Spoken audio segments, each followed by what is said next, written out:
ભાવનગર જિલ્લાના ત્રાપજ ગામે 75 વર્ષના માજી એકલા રહેતા હતા અને સૂતા હતા ત્યારે કાનમાં સોનાના પહેરેલા દાગીના નારસંગભાઈ વાળા નામના આરોપી જે ભરૂચ નોકરી કરે છે અને રાત્રિના સમયે બસમાં આવેલ અને ધાબળો ઓઢીને ઘટનાને અંજામ આપ્યો હતો।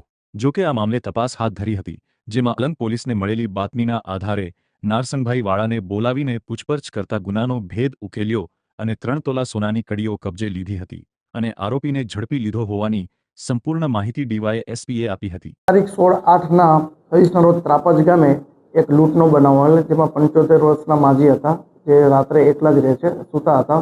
એમણે કાનમાં વેઢલા જે 7 નંગ સોનાના પહેરેલા હતા। આ કામનો આરોપી છે જે નારસંગભાઈ વાળા, જેઓ ભરૂચ કેમિકલ ફેક્ટરીમાં નોકરી કરે છે, તે રાત્રે બસમાં આવેલ અને ધાબળો ઓઢી અને આ ઘટનાને અંજામ આપેલ।